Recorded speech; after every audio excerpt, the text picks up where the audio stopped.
kasi may karga ako. So aanihin ko etong bed na to kung hindi ko pala pwedeng kargahan. Sir, pwede mong parkaan po yan. O kaya nga, hindi. Pick up yan eh, hindi naman truck yan eh. Sir, pick up Hilux yan, Hilux pick up. Kaya nga Ito, po. basahin mo. O, basahin mo. Ayan o. Diba? Hilux pick up. So, ibig sabihin, lahat ng ano, lahat ng ganito, kailangan lagyan ng not for hire. Yes po. Hindi. At hindi mo kung ganun. Ayan ah. Ayan o. Eh kaya nga, sinasabi ko nga sa'yo, anong purpose ng bed? Anong purpose niyan? Bakit hindi ko pwedeng kargahan? Bigyan mo lang na natural, sir. Bakit nga? Bakit nga? Ano reason niya? No reason niya. Bakit hindi ko pwedeng kargahan? Eh, private yan eh. Ano gagawin ko sa likod? Lalagyan ko ng tubig? Lalagyan ko gagawin ko swimming pool? Ha? Sana, lagyan natin swimming pool. Gawin natin. Gusto mo? Tulungan ba ako tanggalin yung lona? Oo, sir. O, tanggal mo ako tanggalin yung lona. Dali. Tanggalin mo yung lona. Dali. Tanggalin mo yung lona. Ba't mo tatanggalin? Kaya nga eh. Kasi sabi mo bawal kargahan. Hindi bawal, sir. Hindi. Sabi mo baka kayo na bawal kargahan. Bakit ko kailangan obligadong ano? Kaya mo lang lagyan na natural. Bakit nga? Bakit nga? Eh yung isang ganito ko wala kang tatak eh. May effects din kami, wala namang ganyan. Sa business yan. Paano mo nalaman? Ano mo nalaman ginagamit ko sa business? Eh, karga po kayo. Sige, ano laban yan? O, uling. Uling? Oo. Sigurado ka uling? Sigurado ka uling ha? O sige, buksan mo. O, buksan mo. O, ano? Junk shop pa yan. Nasaan ang uling? Sabi mo uling. Ngayon junk shop. O. Ano? Junk shop yan. Kaya nga. Junk shop. Kaya nga. Paano nga naging uling yan? Paano naging uling? Tapos ngayon sabi mo junk shop. Nanguhuli ka lang eh. Hindi ako ulol. Hindi ko sinabing ulul ka. Iba yung sinabi kong ulul ka, tsaka sa nanguhulul ka. Hindi, iba yun. Pero Tagalog sinasabi ko. Ano yung bibig pag sinabihan ka ng ulul ka, tsaka ng uulul ka?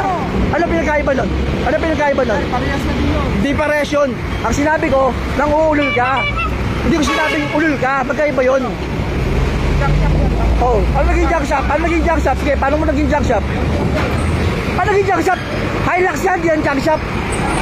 Oh, hindi yan junk shop. Hilux yan, Hilux. Mayroon mo siya sir. Pag kumahiram ng lisensya sa'yo, pag kumahiram, May violation ba? violation, nasaan ang violation? Oh, nasaan ang violation? Nasaan ang violation dyan? Walang yan. Oh, kaya nga, ano nasaan ang violation dyan? Sabi mo sa akin, capacity na, for hire, bakit? For hire ba ako? For hire ba ako? Kaya nga, Brad, at tinatanong ko sa'yo, ano purpose nitong bed na to? Kaya nga po, kinakargaan. O, lagyan mo ng... Eh kaya yan nga yung purpose yan, para kargaan eh.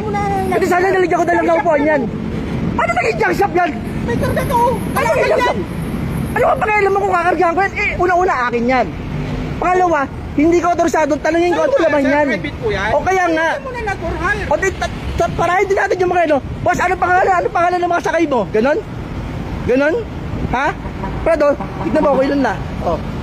Para sikat ka naman. Sige po. O, sige. Ano nga violation mo? Natural po. Not for hire. O bakit nga? Sige nga. Ano nga, bakit nga hindi ko kaya pwedeng kargahan yan? Eh, sana bumili na ako ng motor. Diba? Sana bumili na ako ng motor. Sana nga, bumili na ako ng motor kung hindi ko rin pala pwedeng gamitin yan. Sir, pwede pong gamitin yan. Oo. O, lagyan mo na ng decals. Bakit? Sir, 2 buwan na sa akin yan. junk shop yan, sir eh. 2 buwan na sa akin to. Sasakyan. Ikaw lang ang nagbubukod tangi, pumara sa akin ng ganyan. Nagbubukod tangi ka. Oo, nagbubukod tangi ka. Kung alaw ka, mga ano rito, Maynila, hindi ako sinisita. HPG, hindi ako sinisita. Nagbubukod tangi ka, Brad. Oo, anong wala problema? Okay lang naman mati dito, pero paano magbubukod ka